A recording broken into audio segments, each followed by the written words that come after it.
Welcome to this episode of My VA Disability Claims. Today, we're going to show you how to file a claim for erectile dysfunction using the Before You File Guidebook. All right, so we'll get right into it. What will we show you? All right, first, we're going to show you how to use that Before You File Guidebook to file for erectile dysfunction. Second, we're going to show you how to find the rating for erectile dysfunction. And then, as always, we have that Before You File course as well.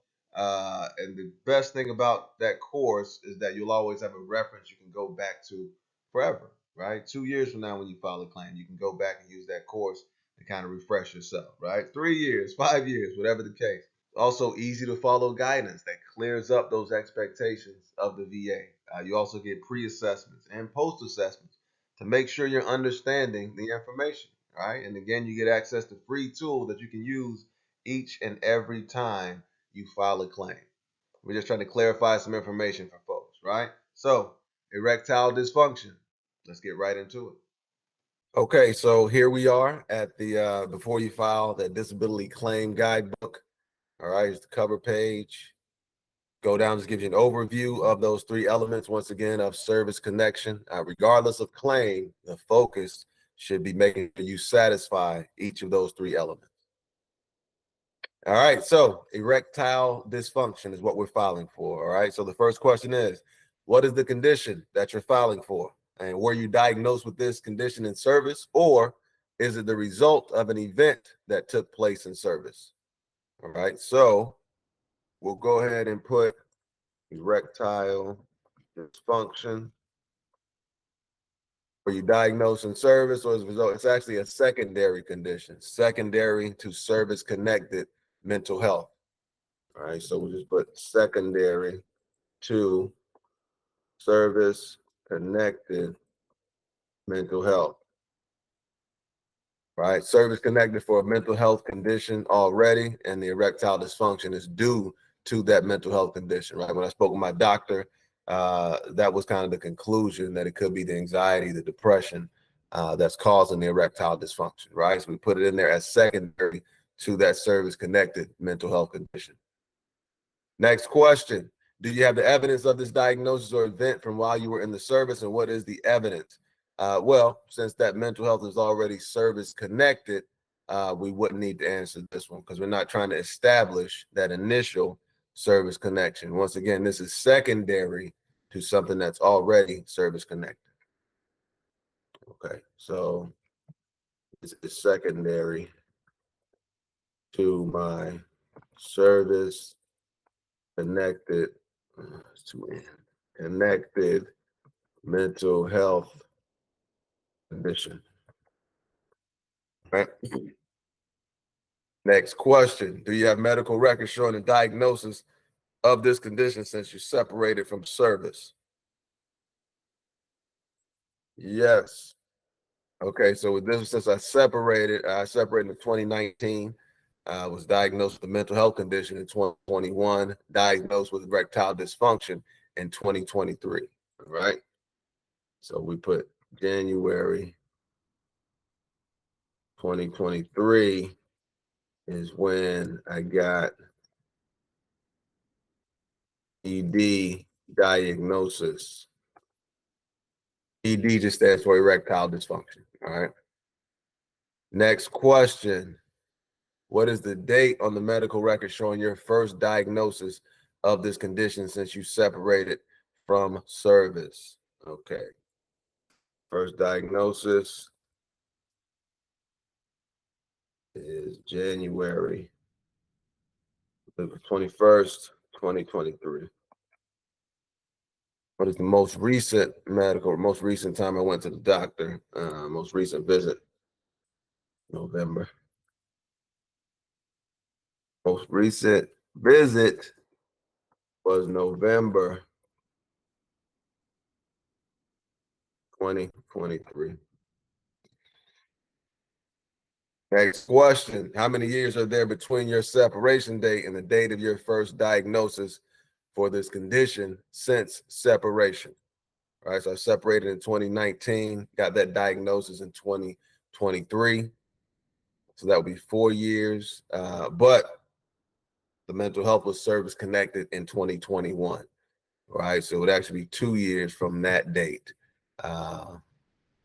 So mental health service connected in 2021. This is secondary to that condition, 2 years since that diagnosis. All right, so that mental health condition, once again, service connected in 2021, and this ED, erectile dysfunction condition, is secondary to that mental health condition.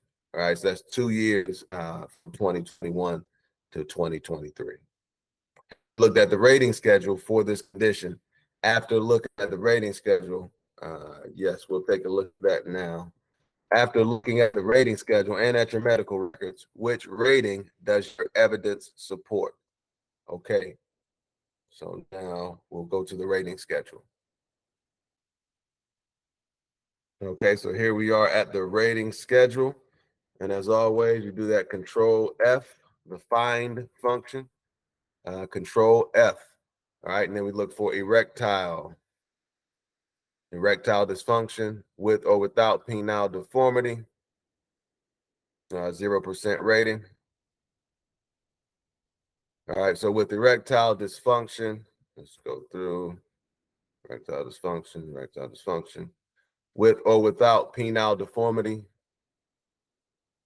So what that there's only a 0% rating that you would get for erectile dysfunction, and what you would receive is special monthly compensation.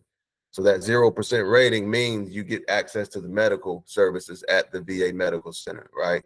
That's where you can get prescribed your Viagra, Cialis, peak horsepower. You know, there's a lot of the HIMS. There's a lot of different things going on now, but you can get prescribed those things at the VA Medical Center.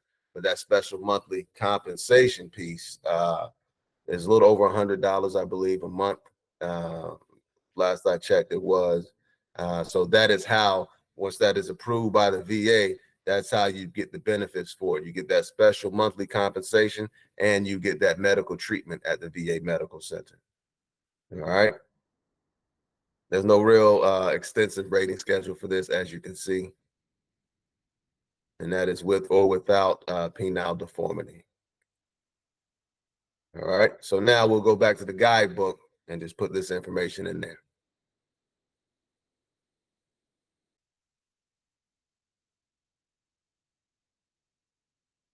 And here we are back at the guidebook. All right, have you looked at the rating schedule for this condition?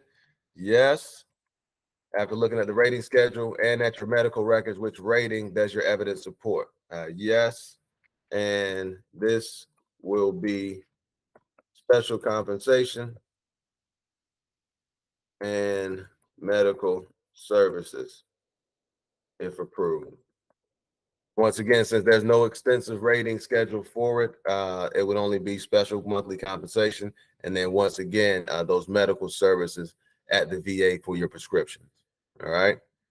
And that is it. What you do, take this guidebook with you when you go into that office to file the claim, and that way you'll be AJ squared away. All right. And in between each of these kind of claim sets, right, the section of questions, you'll have different things to remember. This is an important when your claims rep is there to help you. It's not personal, all right? Not personal. Can't be personal. They don't really know you. It's all about the evidence, though. It is all about the evidence, baby, right? Like the Benjamins. It's all about it's all about the evidence, baby.